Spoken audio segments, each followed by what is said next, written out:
Hello and welcome. Pirajmau, a small tiny village in Hardoi district of Uttar Pradesh, is today shrouded in darkness. The 300-strong Muslim community of bangle sellers here are living in a state of fear and anxiety. Normally at this time, when the festive season is peaking, most of these bangle sellers venture out of their homes and take a journey to the neighbouring states of Madhya Pradesh, Rajasthan, West Bengal and Maharashtra to sell their bangles. Their entire business depends on the Hindu festivals of Dussehra, Diwali, Durga Puja, Navratras, and their main clientele happens to be Hindu women. Maharashtra से लगाकर पंजाब से लगाकर ऐसी कोई जगह नहीं जहाँ हम लोगों ने कंगन चूड़ी बेचा ना हो। हम लोगों का पूरा गांव यही काम करता है। यही रिटेल हम लोगों का काम ही यही धंधा है। धंधे हमारा यही है बाबूजी। खाना पीना इसी से हम लोग चलता है। Unfortunately, this year, most of these bangle sellers have decided not to venture out. They've stayed back in the village even at the cost of losing their livelihood. Reason: the arrest of 25-year-old Taslim Ali, a bangle seller who hails from this very village of Pirajmau, was attacked by a group of Hindu vigilantes on August 22nd in Indore. Now, as we all know, Taslim was later arrested on charges of sexual harassment and for possessing 2 Aadhaar cards to conceal his Muslim identity. जब से ये हम लोगों ने तस्लीम आरिफ की सुनी है, तब से हम लोग घर पे पड़े हुए हैं, इसलिए क्योंकि हम लोग डर रहे हैं और घर वाले भी सोचते हैं अगर ये घटना की वजह से तो एक रोटी की वजह आधी रोटी खाई जाएगी, लेकिन वहाँ इतनी दूर नहीं भेजे। तो हम लोग जाते थे इंदौर में बेचने के लिए, तो वहाँ पे नहीं होगी तस्लीम भाई से, तो डर के मारे हम लोग जा नहीं रहे।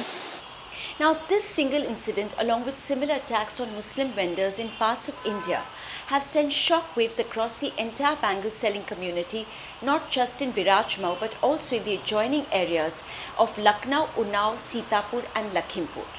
Bangle sellers here tell us that they are scared of venturing out as the religious profiling of their trade has commenced.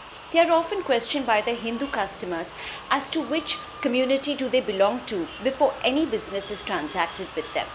इस बार कितने लोग हैं गांव से नहीं गए हैं बाहर? बहुत कम से कम नहीं 200 लोग नहीं पड़े हैं सब। बहुत सारे ने पूरा गांव नहीं गया, पूरा गांव नहीं गया, कोई जा ही नहीं रहा है डर के मारे। यहीं पे पड़े, यहीं खा रहे हैं, मजदूरी कर रहे हैं, फरुआ छिला रहे हैं। ये काम किया नहीं जाता है, हम लोगों का चूड़ी का धंधा था। मैं गांव का प्रधान हूँ। मेरे गांव में चूड़ी कंगन में समस्या हो गई, डर के मारे जा नहीं पा रहे हैं सब लोग आजकल सब बैठे हैं ऐसे।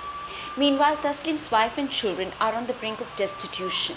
They have to depend on local villagers and friends for food and sustenance. बार कोई नहीं कर रहे हैं, डर के मारे बेचारे सब बैठे हुए हैं, जा नहीं रहे हैं कहीं भी। घर परिवार क्या चल रहा है, ऐसे ही कभी मिल रहा खाना, कभी भूखे भी लेट रहे हैं बच्चे। कोई मोहल्ले पड़ोस वाला दे जाता है तो खा पी ले। According to Rajiv Yadav, an activist with the NGO Rihai Manch that works with Muslims, Dalits and backward castes in Uttar Pradesh, this is nothing short of a targeted attack on the economy of Muslims. He says that the idea is to scare these people so that they do not go out into public space, thereby leading to a gradual ghettoization of the community.